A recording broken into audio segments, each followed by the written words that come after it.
but there are times where it's both the hero and villain, or antagonist and protagonist, have the same powers or strengths. It's just that one is better than the other, and oftentimes Yes. it's the villain. And so that I think also is an interesting dynamic, because you have that with Sherlock Holmes and Moriarty, or Yeah. Kira and Elle from Death Note, where these characters are ones that are incredibly powerful, right? But their strength is just a little bit better than the other one, and that's what keeps the hero constantly out of grasp of what they need to achieve that goal. And that's what makes especially Moriarty such a formidable foe, is at the end of the day, Sherlock realizes he actually can't win, because Moriarty will destroy him, because he can play the game better. And that's kind of like, I think we should go to a bit of a fundamental question. And there's multiple answers, I'd say, for this, but there's primarily two that I think are important. And the question is, what is the function of a villain? What is the function of a good villain?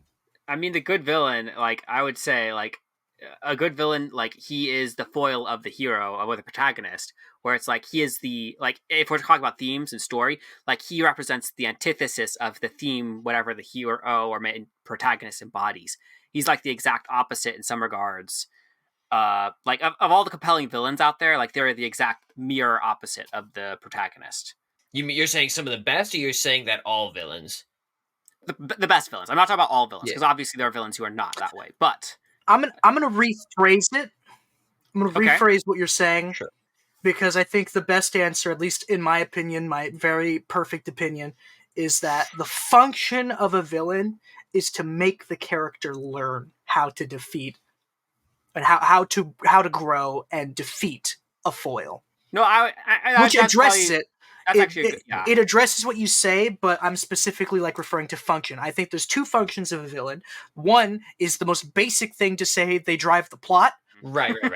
And then the other thing is to present a foil for the protagonist so that the protagonist can grow. In those movies where the protagonist is so perfect, the villain is usually a nothing situation to deal with.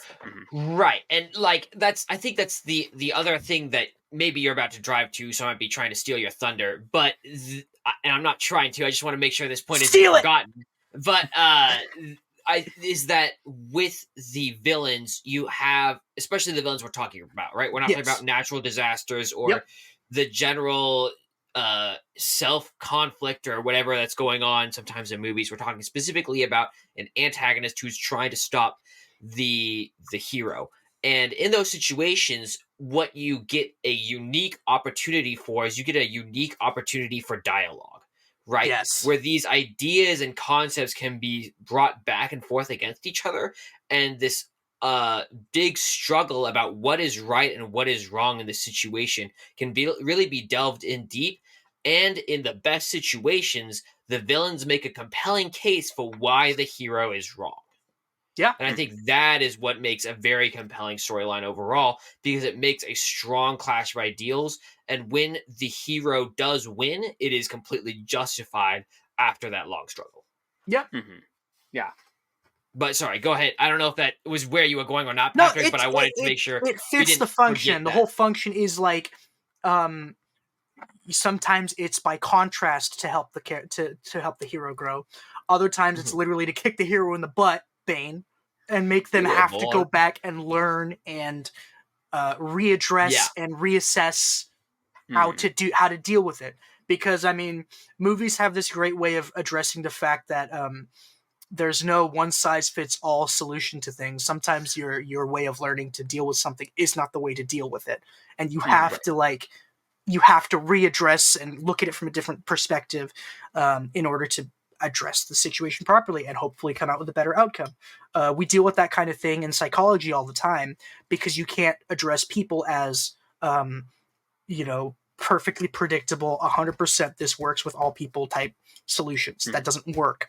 You always have to take it as a case-by-case basis, and the only way you're going to learn is by learning what doesn't work. And how do you learn what doesn't work? Well, oftentimes mistakes are made. And this usually isn't like something terribly large. It's not like the mistake you made is going to affect the life entirely of the person that you're talking with, but people learn best through mistakes because it helps to narrow down. It helps to like correct your course when you're aiming the arrow, because you have one bullseye and infinite ways you can screw up.